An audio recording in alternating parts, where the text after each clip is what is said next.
This is Flash Gordon, 1980. Queen. We figured we'd start today with something a little more robust. Yeah, unrefutably one of the best bands of all time. It's so true. And this soundtrack. And people... That's a clip from the movie. Totally horrible movie, but such a good soundtrack. Hold on. There's more coming. We're going to do one more. And I may start singing. He's a miracle, ladies and gentlemen. He's king of the impossible. Savior of the universe. I just said that. Ready? He's for every one of us. Stand for every one of us. He'll save every mighty hand, every man, every woman, every child, and man is flash. There we go. That's how you start a podcast, Andy. You got it. Oh my goodness. Now that, we can just stop right there. Yeah, I hit stop already. We're just going to post that. Exactly. See? Exactly. Well, hello, Internet. Hello, our friends. Hello, our family members that listen out of duty and obligation. Hello. We've paid every single listener that we've got. That's right. It's reverse. It's reverse tithing. We pay people to listen. Yeah. So we're recording. We're late. We're recording on a Monday. Both of us have moved in the last 2 weeks, and life has been chaos. So this is a Monday. We're going to release on a Monday, right? You're able to do that, Andy. We have the technology. Yep.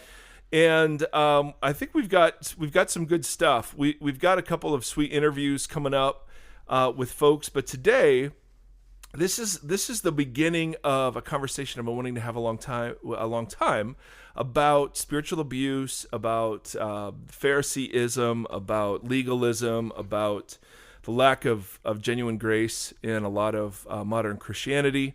And I'm guilty, of course, of all of it as the biggest sinner in the room. Certainly when I'm next to Andy, that is true. But I want to talk, there's a guy named Paul Hebert. I think that's how you say his name. He was a missiologist back in the day. I think he was a missionary to India. And he's done a bunch of writing on a question that I think is relevant to so many of the cultural discussions the church is having. And that is, when exactly does someone become a Christian?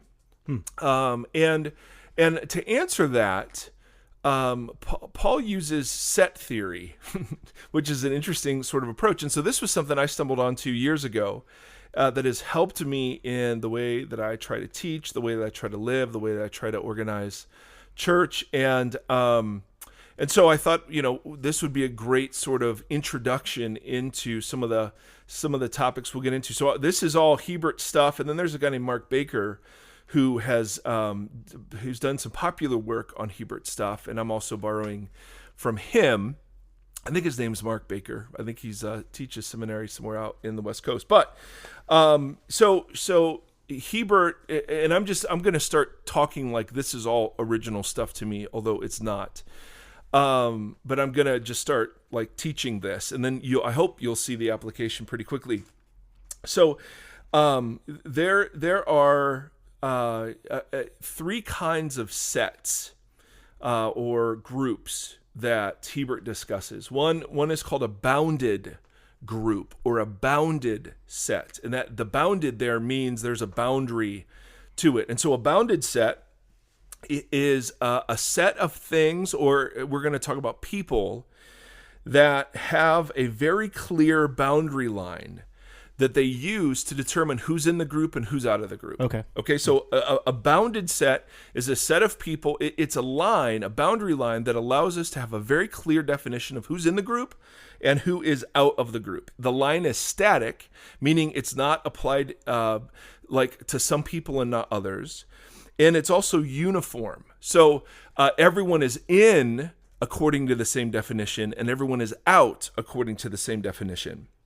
All right, so a boundary line in this sense. Now, we're not talking about relational boundaries. Like, there's a good use of the word boundary that Cloud and Townsend have really popularized. And yes, we're not talking about that. These are ways of including or excluding people in a group. All right. So a bounded group or a bounded set has a very clear line. That could be a set of behaviors, it could be a set of beliefs, it could be any number of things that is used to determine who's in the group and who is out of the group. It creates a set of essential criteria that determines whether a person belongs to the group or not. So some people do this with church membership. Mm-hmm. You are a member of our church if you attend this class, if you agree with our statement of faith, if you've been baptized, if you do these things, you are a part of our church membership. And so there are those that are members, and then there are those that aren't, and there's a very clear line there. We do that with the difference between playing casual soccer in a field one afternoon versus playing club soccer. That was my next question. Did you write this as a sociological observation Yes. or as a church? It's a sociological observation primarily. So like it's the difference between being a Pearl Jam fan or belonging to the fan club, where you pay dues, there's membership privileges, you're kind of an insider more than the casual fan is. So, it's like hockey. Well, no. Nothing is like hockey, but that's right. Nothing is like hockey. We see this all the time. And boundaries are like very healthy and important things, not just the relational idea that we're not talking about right now, but the idea that there's clear in and out, right? If I'm a student in a school, you can't just stroll in to a university and just sit down. You've got to apply and be selected, and then you've got to pay dues and get an ID, and you've got to do all of those sorts of things before you're officially a student at that school. And so boundary lines are very useful things that are used everywhere. And the key to a boundaried set, is the fact that a lot of energy goes to maintaining the purity of the boundary line. You've got to keep the line clear so that you can keep the group clear, the who's in and who's out clear. And so in church, you find boundary lines used to separate Christians from non-Christians, and then to separate true Christians from mediocre Christians or lukewarm Christians, right? Sure. So they're often like a couple of different sets of boundaries. And very often, these are certain beliefs that you have to profess, or there are certain behaviors that you have to do and keep doing in order to be considered a member in good standing, right? Or a part of the church or whatever. And in fact, another author identifies sort of 5 different ways boundary lines can be attached to something. So legalism, a group of behaviors that you have to adhere to. Mysticism, a spiritual experience that you have to have. Nationalism, a certain passion and commitment towards a cause. Intellectualism, a certain set of beliefs. Rationalism, which is a certain way of thinking, not just the beliefs, but the way you approach believing. And I thought that was kind of an interesting thing, that it's not just beliefs that you could use as an identity marker or behaviors, but it's also spiritual experiences, right? You've never spoken in tongues. Well, you're not a real Christian, right? You've never been baptized. Well, you're not a real Christian. So you have boundary lines used by churches to not only delineate who's a Christian, who's not a Christian, but who's a true Christian versus who's a lukewarm Christian. And this is where all of us start, right? We come to faith in Jesus. There's some moment, right? You pray a prayer, you raise your hand, you do something. Now you're considered in. And then a lot of effort and energy is spent delineating who's in and who's out. Now, the problems with this approach, according to Mike and according to Hebert and according to the scriptures we'll explore more in the future, it produces uniformity but not unity. Because everyone has come in according to the same criteria, but often those criteria are impossible. They're easy to measure, but impossible to see the fruit of. In other words, it's very easy to come in and say, oh, sure, I'll be baptized. That's an easy check mark. The harder check mark is somebody becoming increasingly surrendered to Jesus. right? The is someone becoming more loving, more joyful, more peaceful? I mean, it's tough to have lines for that. So you have to reduce lines down to things you can see and measure. And in doing that, you create kind of a superficial uniformity, but it's not true unity because it's superficial in nature. Much damage has been done according to these boundary lines, right? Yeah. You're not a real Christian if... Yeah, ... Yep, and fill in every blank imaginable, and it's gone from divorce to premarital sex to same-sex marriage. I mean, it's often very focused around sexuality. It's very focused around doctrine, that if you have to have this certain particular view of Genesis or this view of Revelation or this view of whatever. And so it's very injurious because the whole thing, the whole edifice is built on delineating who's in and who's out and maintaining the purity of the line. Okay? So you find a lot of energy being placed on the line. Well, we're this, but not this. And I get that. The third problem with it is that it doesn't facilitate people being really honest. Okay. Because on the one hand, if you're failing in the Christian life, but you've been baptized and you've made a profession of faith and you've said you agree with the doctrinal statement, well, then you're in. And it doesn't matter if you're more loving or not, or if you're a jerk or not, or whether or not you're actually like serving the poor or not. It just matters that you've crossed whatever threshold.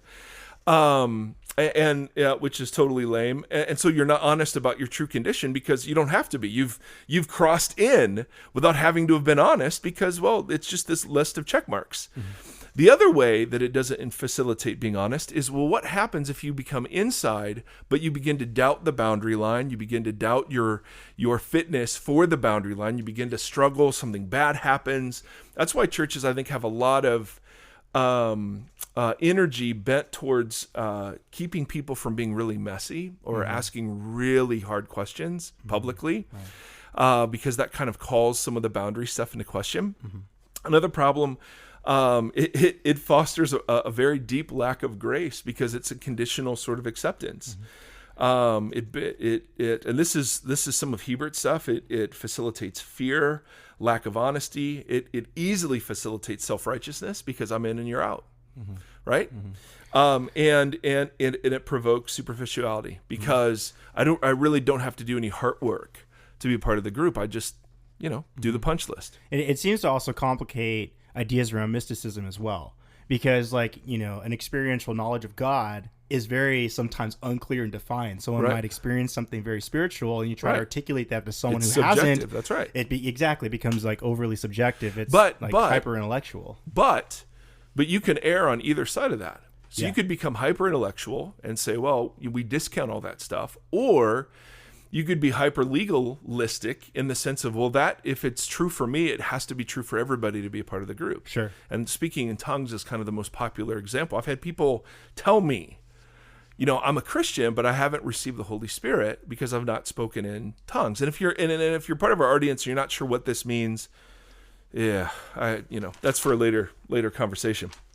Now, the other problem with a boundaried approach is that you can have a boundary against the people who love boundaries. So I can build a whole group, and this is my temptation. My temptation is to build a whole group and a set of people who hate having sets of people.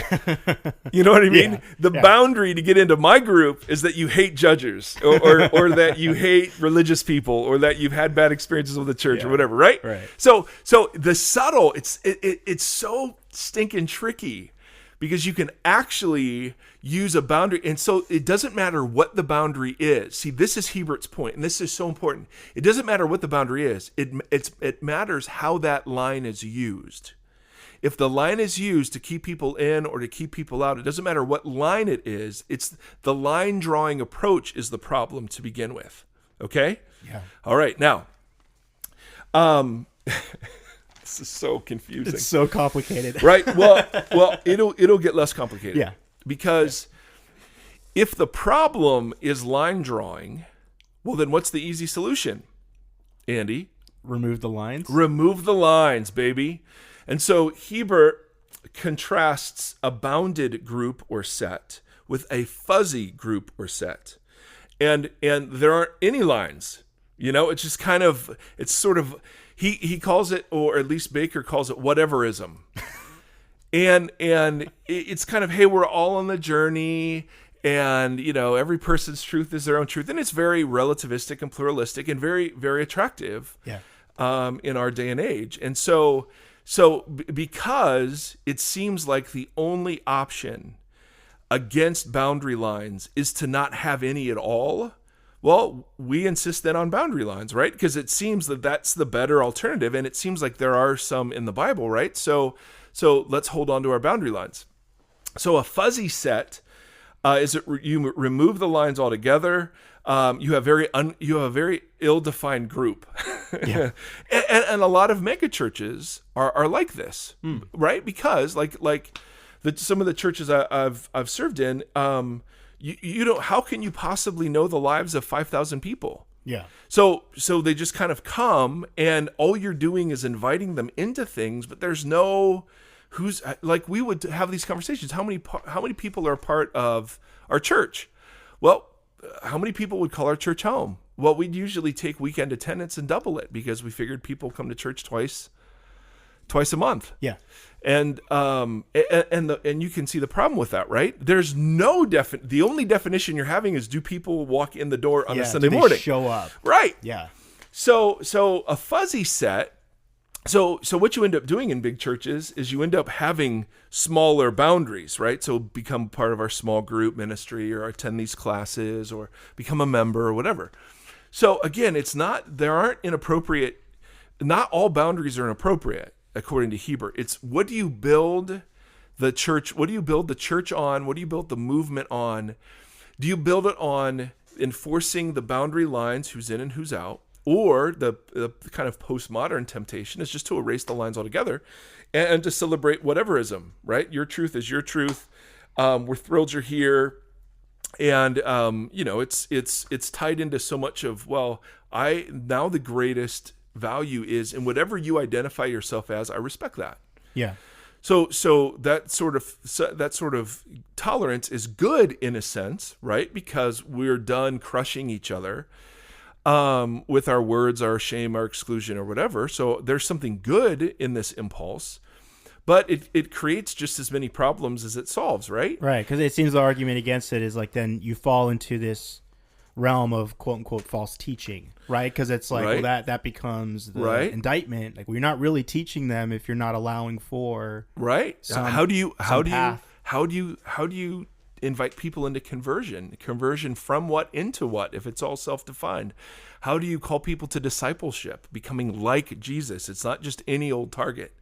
Mm-hmm. How do you invite people to turn away when the scriptures are so clear that there's some ways of living that are totally antithetical to the Jesus kind of life? On what basis would you invite people out of those ways of living? And so it creates as many problems as it solves. And according to Hebert, it's still focused on lines, because it's just focused on making sure there aren't any. Yeah. But the energy's still on lines. Right. It's still directed towards line sort of thinking. So Hebert says we have to abandon the line concept altogether. And so instead of bounded sets, instead of fuzzy sets, he introduces an idea called a center set.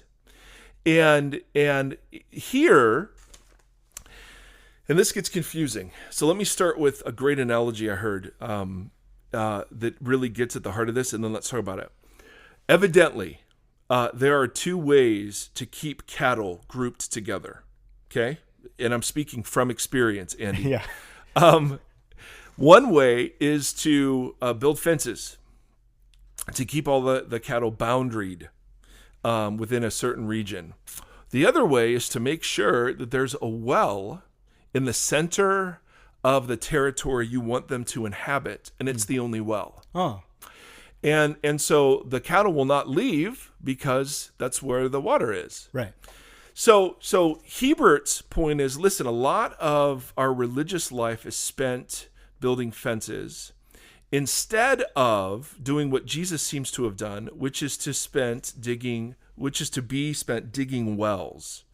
So what defines a group isn't whether or not they've crossed a line. What defines the group is their relationship to the center. Are they moving to the center or away from it? That's the thing. So the church would be all of those who are moving towards Jesus. Now, some are far away and they're just turning. Some are very close and they're just moving closer. Some are close, but they're moving the other direction. Some are swimming in the well. Some are drinking deeply in the well. Some have just realized, oh, there's a well here. Yeah.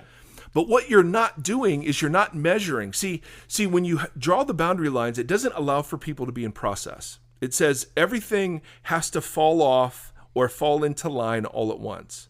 This is a very process-oriented way of understanding the Christian life. The target is Jesus. The goal of the Christian life in its interior aspects is to take on the character and power of Jesus. That's the point. In its exterior aspects, the goal is to represent Jesus well to the world. And those two are very, very deeply connected. So what Hebert's suggesting, and it's so beautiful, is that you spend your time and energy not on the boundary lines, you spend your time and energy on the center. Mm-hmm. You're making Jesus beautiful. You are talking about how compelling Jesus is, realizing that the closer people get to him, the more Jesus will begin to address the deep issues of heart, right? So a center set is defined by an arrow. Are you pointing towards the center or are you pointing away from it? Now, what's it mean? Because then you could form a boundary, if you're not careful, around what's it mean to move towards? Does that mean I get baptized and I become a member of a church? And, Sure. Then you can just reduce centered set thinking back down to boundaries if you want. Right. He says, no, that's not the issue. The issue with centered set thinking isn't external, it's internal. And so here's where this really cashes out. This start to cash out. How many people, a mega church may ask, are a part of our church? Well, you can measure it by attendance. You can measure it by, programs. You can measure it by budget. You can measure it by any number of indicators.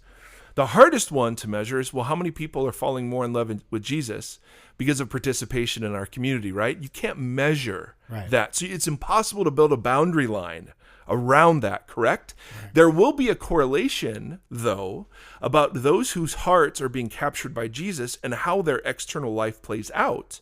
But it's not going to be uniform and it's not going to be all at once. So you can't have a boundary line to determine who's in and who's out. You may have an atheist who is beginning to wake up to the possibility there may be something more closer to moving towards Jesus than a religious person that's been there for 50 years and whose heart is full of judgment and anger and pride and self-righteousness.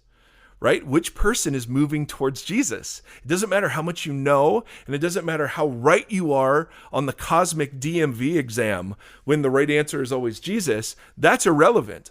Are you turning towards him or are you turning away from him? And if you're like me, there are course adjustments all throughout the day. Yeah. But is the overall trajectory of life towards the center or away from the center? Yeah. So center-focused churches, of which I hope Vox will be one, they don't spend a lot of time delineating all the particulars. It's not because I don't have opinions on the particulars. I have tons of opinions and beliefs on the particulars. It's that those things can so easily become boundary lines, and what you want them to be instead are indicators of the direction of the heart. They're not boundaries, they're just indicators, right? How's my marriage going? Well, I look at indicators, right? How often are we arguing? How often are we romantic? How often are we going on dates? How often are we communicating at a deep level? I mean, those aren't boundaries, right? It's not like if I did all those things, I have a good marriage. No, but they're indicators of my heart, because you can do all those things and still have a bad marriage, right? Mm-hmm. So, but they're indicators, they're dashboard lights. So in the Christian life, Hebert's point is, listen, you have a way to tell who Christians are and who non-Christians are, because Christians are the ones who are pointing their lives to Jesus. Non-Christians are the ones who point their lives somewhere else. Yeah. Great. But what's the boundary line about Christian and non-Christian? Is it some set of doctrine? Is it some set of behavior? Nope. It's the posture and orientation of a heart. That's why when people ask questions like, hey, can you be Christian and be same-sex married? Can you be Christian and be same-sex attracted? Can you be Christian and be a pedophile? Those things completely misrepresent what God is intending to do when he works on people. Because the question is supposing there is some boundary line that we have to draw somewhere that says, no, that's impossible for you to be same-sex attracted and be a Christian. Mm-hmm. So that's just a boundary line. Mm-hmm. I just go, I don't see Jesus doing that anywhere. What I see Jesus doing is, listen, is the posture of heart oriented, becoming more and more oriented towards me, or is the posture of heart oriented towards something else? Mm-hmm. So when Jesus will say things like, listen, you can't put your family ahead of me. You can't put your life ahead of me. You can't put religious approval ahead of me. Those are all postures of heart. Those aren't boundary lines, right? He's just saying, as you orient yourself to me, all of these other things will begin to fall off. Make sense? Yes. I guess what I'm thinking through, and maybe the challenge of this is like, how is that not behavior? Because wouldn't behavior and action dictate the posture? Yes. Okay. But what boundary line focus doesn't allow for is the fact that people are in process. The center focus says, no. And that's why I appreciate you saying that, bro, because I'm trying to get it an indicator versus a boundary. Yeah. Because if someone is growing and orienting themselves to Jesus, their life will look different. This is not about believing more things in your head. Mm-hmm. This is about you will become more loving, more joyful, more peaceful, more patient, more kind. Mm-hmm. You'll take on his character. Mm-hmm. And if you're not, then you have to ask the question, oh, well, are you really oriented towards Jesus, or are you orientated towards Christianity, orientated towards church, orientated to something that seems good and seems connected to Jesus, but isn't quite Jesus himself? That's why you have the phenomenon of people who've attended church for decades, who are absolutely clear and can check off all the boundary lines, who are total assholes, who are total sons of guns. And I've been around some of these people, and you just go, no, there's no way. Now I can be that way too, right? So I cannot be walking around setting myself over and against all the judges or all the jerks, because then I've become part of the same game everyone else is playing. Yeah. This, Hebert says, is an entirely different game. So Andy, the questions that we ask about are you oriented towards Jesus would be the same questions you'd ask about, hey, how's your marriage going? Yeah. Of course, they are behavior questions, but they're not boundary questions. Because I would say my response to that is going to be something out of experience, not out of what I've done. Correct. Right? But there are things you've done. So one of the things I may say is, listen, my wife and I got away for 5 days for our anniversary. That was amazing. A great time of recharging, a great time of reconnecting. Right. Well, that was something I did. Right, but that doesn't tell me how good your marriage is. Exactly, because you could do that and still have a cruddy marriage. Yeah. Or you could not do that and have a great marriage. Right. That means it's not a boundary, it's an indicator. Right. Right? No, this is great. I mean, because this even goes to then what I said early on. To me, it pushes towards more having a way to articulate the experience of God. Because if you're making decisions, behavior decisions, it's about the draw and being able to speak to the magnetism of being drawn towards God. Right. And it's like, here's things that I've done. It's not about what I've done, but because I've done them, this is now the experience that's happening between my relationship and who Jesus is. That's right. And this is the fruit of what's happening because of that. In the same way it happens in marriage. Yeah. This is covenant. See, boundaries are contracts. Yeah. If you do X, Y, and Z, then you are in. Right. Covenants are relational. We've talked about this all the time. Covenants, yes, there are external indicators, right? So in the Bible, there was circumcision, but Paul has to spend all this time once Jesus shows up saying, dude, circumcision and uncircumcision count for nothing. I mean, if you want the classic case of boundary thinking, Read the book of Galatians in the New Testament, because you have a group of people insisting you cannot follow Jesus unless you're circumcised and you keep Jewish customs. And Paul just demolishes this whole idea of keeping score in that way, and he instead refocuses on the work that Christ has done. Are there plenty of to-dos in Paul's letter to Galatians? Yes. That's where we get this very famous list of what Jesus is like. The fruit of the Spirit is love, joy, peace, patience, kindness, that, Andy can never get them in order, but because he's not a good Christian.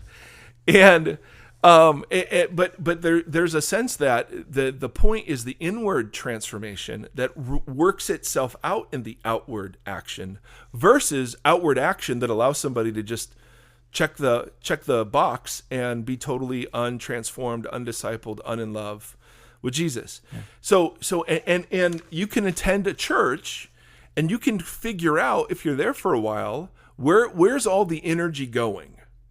Is the energy going on the programs or the boundaries? And so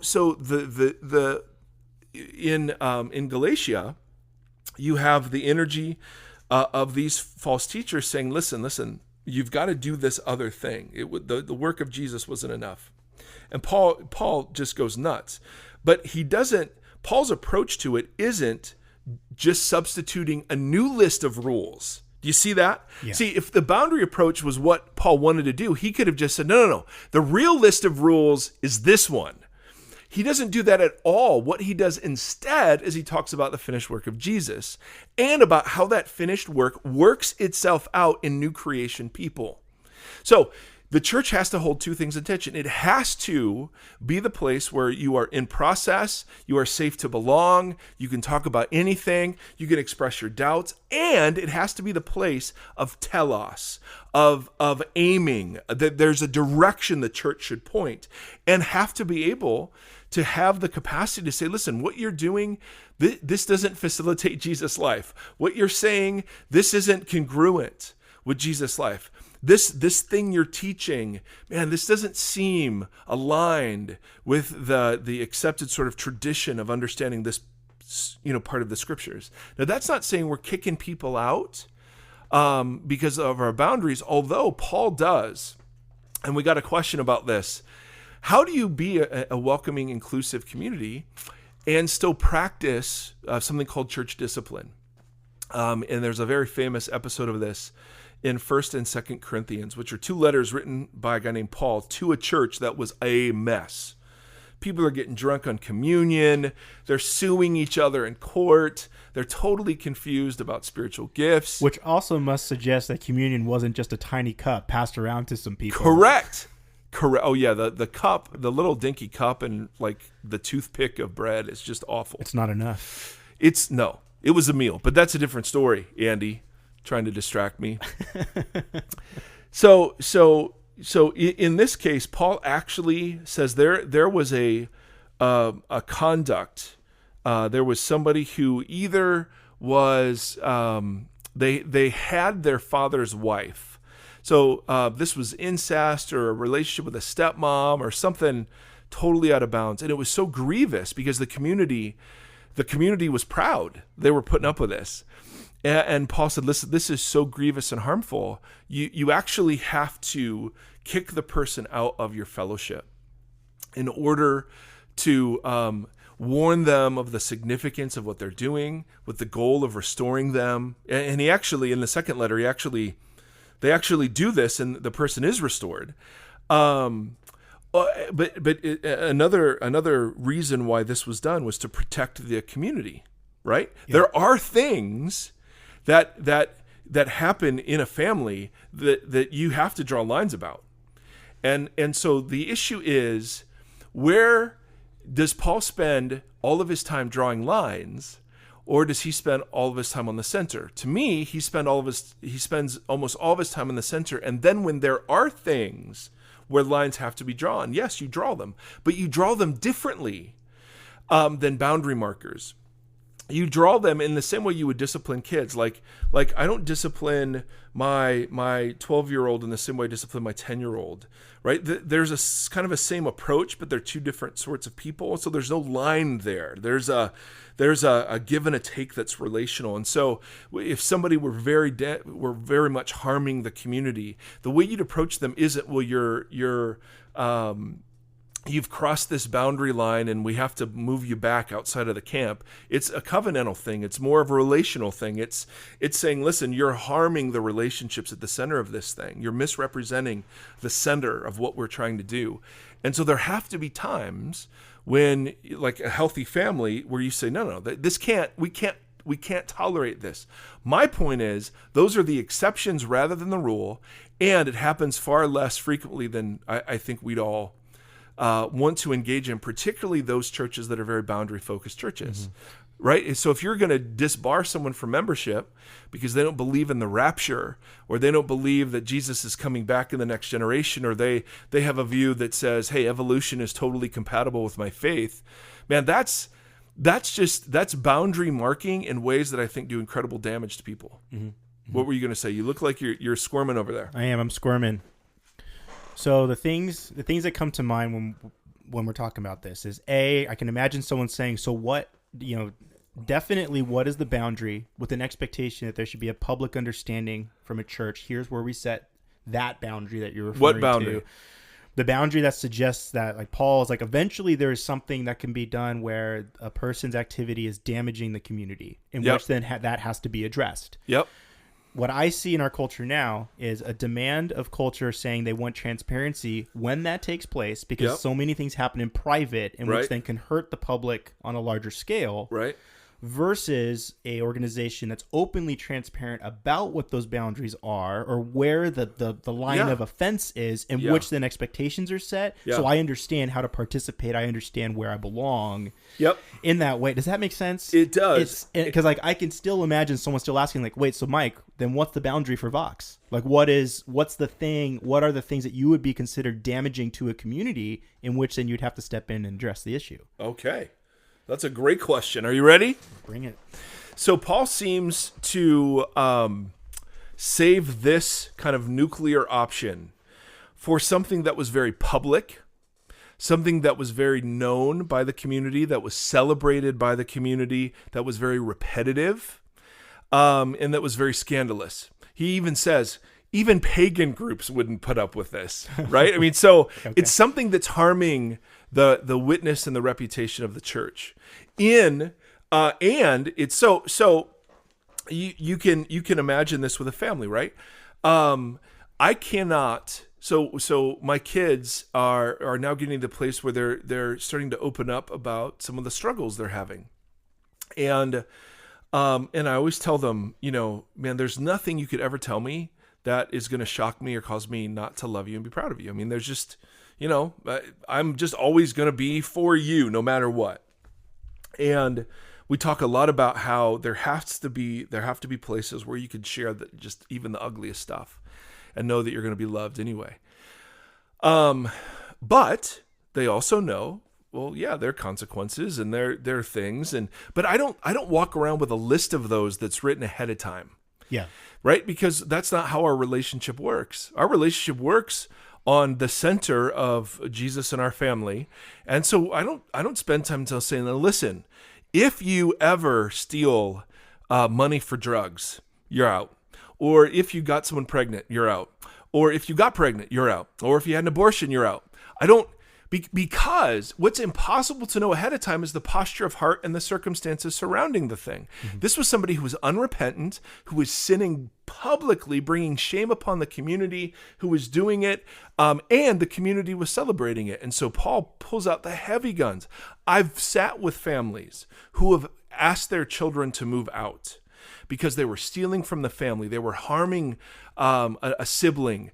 But the family never started with this list that said, all right, well, here are the things and everyone should know it. Nope. What they did instead was to grievously walk through a very long journey, of which that was the final step. And it was done in love for the sake of restoration back to the family. Mm-hmm. So to me, I can't answer that question. Yeah. because it's the series of a whole chain of events. So we'd have to like, I think what you're saying too is we have to see the fruit of that destruction. If we're seeing an ongoing pain occurring to others around it, then that has to inform us that there's something. Yeah, there's all kinds of indicators. So do we have a legal responsibility, right? So there's a difference between crime and sin. Right. Not all sin is crime. So child molesting is the most grievous and obvious example of, oh my goodness, we blow this thing up. We go to the authorities and we're so transparent, and may that never be. Adultery is a different one, where adultery isn't a crime, but if everyone in our church found out that I cheated on my wife yesterday, they're not really going to be super interested in hearing what I have to say. Right. It sounds like, and Paul even addresses this, and even for him to reference that even pagans don't do this, right? There is a central moral code that every human seems to know, in which kind of emotionally becomes an indicator of like, this is not reconciliation, even from a human level. Right. Like, for humans to even participate in this on a larger universal moralistic kind of point of view, even they realize that this is wrong. Is that in a way somewhat of an indicator? Well, yeah, you would just then get in the debate is, okay, well, where's that commonality I know come from? That's back to godless. Right. Is that socially constructed or not? But I think there's something to that, and the scriptures certainly open that door. And my point isn't to get into when we would discipline and when we wouldn't or not. It's to illustrate what I hope is a different approach, which is covenantal, family-based, center set thinking that says, listen, we're going to let people be in process. So somebody comes in and they are involved in a totally promiscuous lifestyle. I don't have the same expectations, right? We talk a lot about this. We don't expect Christians to act like non-Christians. We expect Christians to act like Christians and non-Christians act like non-Christians. And so there's the realization that as someone slowly opens their life to Jesus, who knows what Jesus will do? There's no boundary that says you're in or you're out. Rather, what Jesus is looking for and what the fruit of a life like this will produce are indications that the heart is becoming increasingly open, right? Yeah. And as that happens, you can see confirmation. The direction is actually towards Jesus. Now, there is a point when you would, and I've had people call me on stuff where you just go, man, the trajectory here just seems off, right? Whether it's lust or it's pride or it's greed. I've had people say, listen, the trajectory just isn't lining up. But these are people who are on the inside of my life. These are the people who've seen me in lots of situations. These are people who have worked with me over years. And they're not just, and so this was one of the very earliest conversations we had. When do you exercise that kind of good judgment, in the church?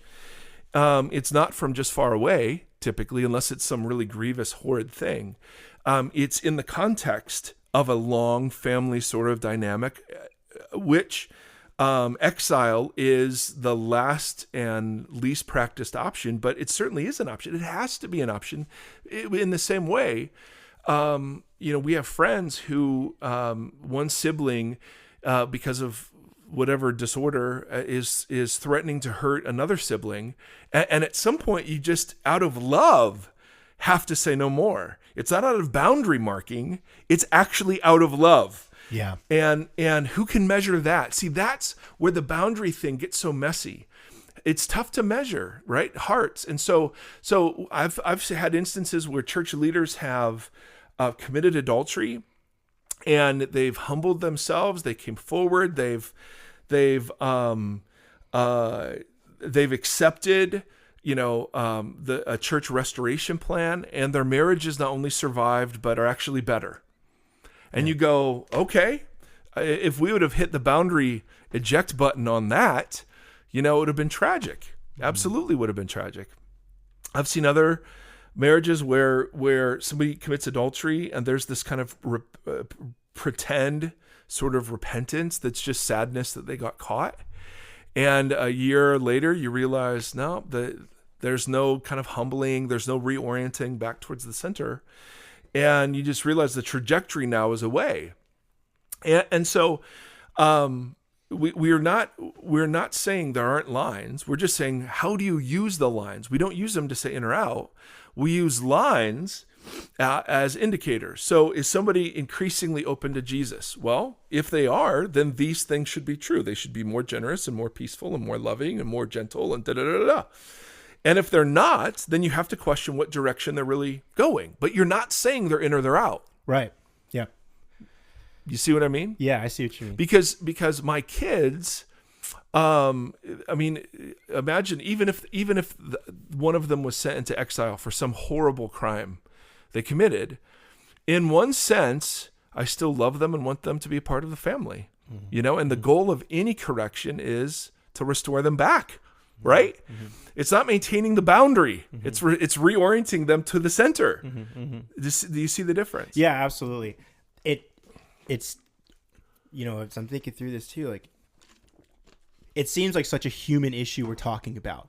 Humans demand clarity in their position in the world. Right. So it's like they need to be able to identify that. And that's right. Also what makes, Jesus very countercultural, because he's saying that identity does not exist other than an identity in me. And that which right. then very that's much right. suggests the rejection of all our boundaries. human boundaries, that's right. but rather, like you said, an orientation. Why did Jesus get in so much trouble with the religious leaders? He did not respect the fences that the Pharisees built around Torah.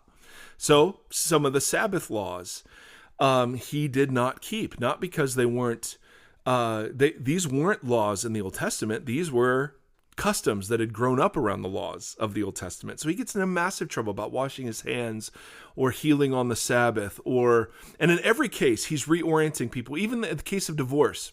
So here's a great boundary marker issue in Matthew 19. And some of the religious leaders ask him, okay, so is it okay to divorce for any and every reason? And this is actually a quote from the Old Testament and from much rabbinic literature of the day about just cause divorce and what constituted. There were two predominant schools of thought surrounding divorce in Jesus's time. One, and they both centered on different interpretations of Deuteronomy.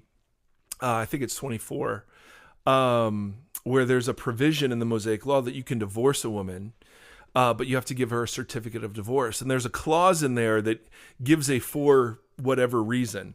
And so the big debate was, well, what constitutes a good reason to get divorced? And Jesus gets pulled into this. And this was a boundary marker thing.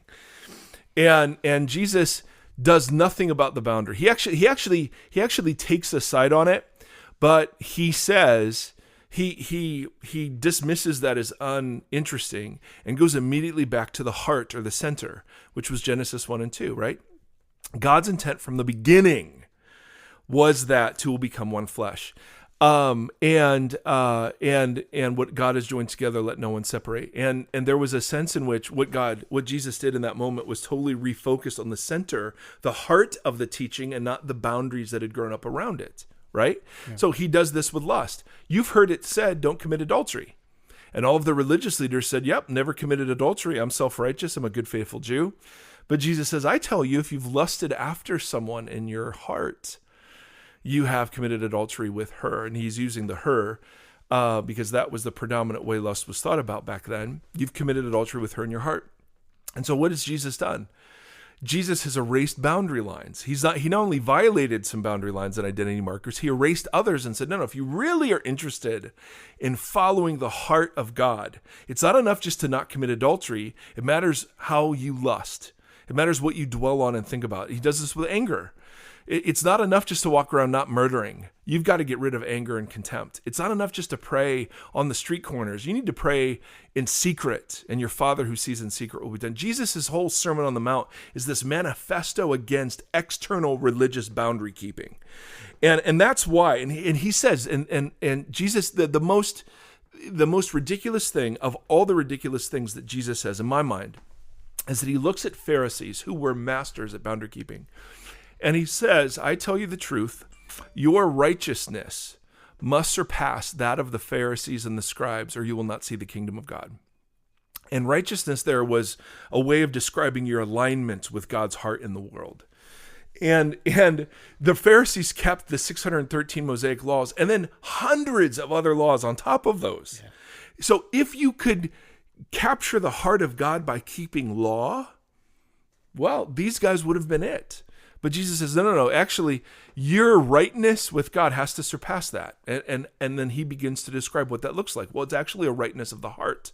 That's why the boundary lines can never be used to measure heart. They indicate heart, but they don't determine who's in and who's out. It's the direction of heart towards Jesus. That's the point. Mm-hmm. So it's the same with church discipline. And so people have asked me, hey, would you have someone who's gay and outwardly gay serve in a church? And the answer is, what's their heart like? Are they the kind of person that's increasingly surrendered to Jesus or not? Yeah. I mean, the gay or not gay is actually the secondary issue there. The issue is, where's their heart pointing, right? Because you can be not gay and be totally sexually like pure in the behavior sense, but filled with lust and addicted to porn.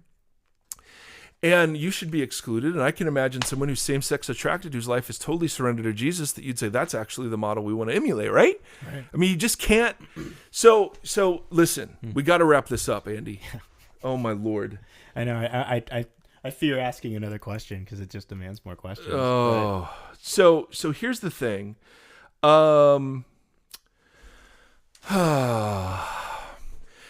There is no question in the last hour or whatever long it's been, I have misspoken somewhere along the line. And were I to go back and listen, I would want to add a ton of nuance. Our commitment is to not do that. So we don't edit. The only thing we've ever done is when I think I suck, we re-record the whole episode. Yeah. We're not going to re-record this one, but I know this leaves so much unanswered, and maybe I've confused some things. So I ask you for grace to not pound me. This isn't a sermon. This is not, this is a conversation. I ask for grace to not pound me with all the things I missed or should have said. I get that. Please give me, give us. We always love, we read everything. Although we can't respond to everything anymore. We read everything. And Andy, I love that we got into the whole church discipline thing, but there's my goodness, that's multiple episodes because that can be so abused. Yeah. Oh my goodness. This is the beginning of a conversation about spiritual abuse. Yeah. That I really wanted to get into, but I don't want it to get hijacked by, we're soft on sin or this is the first step in a big conversation. To me, the interesting part was, how do you build something that's center focused? How do you spend time building wells and not building fences? Mm-hmm. And so that's the whole Make Jesus Beautiful thing. We just want to keep talking about him and calling people to him and letting people realize that in process things will fall off, right? That there are symptoms and there are root issues. Symptoms are almost always outward behavior. Root issues are always of the heart, right? So my anger problem that manifests itself in yelling is not a anger problem. It's actually a heart problem, but it's going to take time to get at what that is, right? So much of our sexual sin isn't about sexual sin. It's actually something a lot deeper than that. And if all you're doing are policing boundaries, you're missing that deeper sort of thing. And so we believe that grace is transformative. And so when somebody starts sharing the deepest, ugliest stuff in the context of grace, and in the context of truth, there is a true center to this Jesus. Yeah. We believe that what begins to happen is as people realize they're still loved and included in their badness, like we all are. And it's not our prettiness that matters in the Christian life, right? It's our response to Jesus's beauty that matters in the Christian life. That as that begins to happen, the transformation of character begins to take place. And that is what we're after. We're not after a bunch of folks that just check some boxes. We're after folks, and I want to be one, that gradually look and act more like Jesus. In the words of Dallas Willard, manifest his character and manifest his power in the world, that we're safe to have a bit of his power in the world. So All that is to say, grace, please, grace, as we wade into some really deep waters. Thank you, Andy, for nothing. So, if you want to hear more about Vox, the church, the Christian community, go to VoxOC and sign up on our VoxOC.com. Yes, .com. Not a .net or anything. Yep. Sign up for a little email list, and there'll be some more information coming, because we're getting people who are tired of us being vague about it. And the reason, just so you know, the reason we're vague is we're really not hoping a lot of folks from other churches show up at this thing. That would be bad. Yeah. If we open this and it's just a bunch of Christians from other churches who don't like their other churches, that would be failure for us. And so that's why we're kind of keeping it a bit vague. Mm-hmm. Because we really want the Vox podcast conversation is opening up conversations with people who are coming from all sorts of backgrounds. I mean, a ridiculous number of backgrounds. And the last thing we want to do is have a church full of people who already all agree. And so we want to be able to provide a place for some of the folks we're encountering through the podcast to actually start and begin to participate in a community. Even if they're not, all together, right. Or even if they don't agree with everything we're talking about. Great. Right. So go ahead, Andy. I was going to say, because every helpful conversation, I think, does call a certain action upon someone's life. We wouldn't ask, the result of all this isn't for you guys just to keep listening every week and then just being like, great, I'm just going to be a listener and that's that, and go about my day and my life. I mean, I would, we would love to see, community form out of this and people doing something with this and challenge. If you are a Christian and you're listening to this, we hope that this is a challenging way to bring you towards seeing Jesus differently than maybe how it's been hunkered down. And for those who haven't, what would it call you to? It's like, okay, if the life of Christ isn't all this other stuff that's maybe been presupposed and presented through the American institution of Christianity, then what is it? Well, let's, we want to find out together, and we want to know about it. We want to know what's out there. And so good that, for us to start the local expression of the church out of this thing, that's our way of diving into something to say, we're not interested in putting a lot of boundaries on things, and let's see who Jesus is in all this. Yes. Amen. All right. So, we're done. We're so grateful, for you all, and, Twitter, Facebook, Subversive Kingdom, although we're going to close that sucker down, right? Yeah, eventually, folks, we are going to move the podcast over to a more Vox-centered oriented Vox-centered, yes. Yes. Subversive Kingdom. What kind of loser? Yeah, website. So seriously, that's to come. Working on it. Right. And tonight or today, because Andy's got to get this out. How long is it going to take you from now until when it's out? From this moment, let's clock it. It is 11:20. It's 11:22. Okay. If I don't have any technical hangups, okay. I could say I can have this up by 12 p.m. in time for your guys' lunch. Nice. So if you're listening to this and you are within the 12 o'clock hour, I succeeded. Yes. All right. So our blessing today comes from the group Queen. Flash, Savior of the universe. He's for every one of us. Stand for every one of us. He saves with a mighty hand. Every man, every woman, every child. He's a mighty flash. There you go. Jesus, take the wheel. Until next time, brothers and sisters, thanks. Thanks for listening to Vox, the Mike Geary podcast. Be sure to like Mike on Facebook at facebook.com/official Mike Geary. Follow Mike on Twitter and Periscope at Mike Geary for live interaction and ongoing Q&A. Don't forget to visit subversivekingdom.com for further engagement and information about Mike.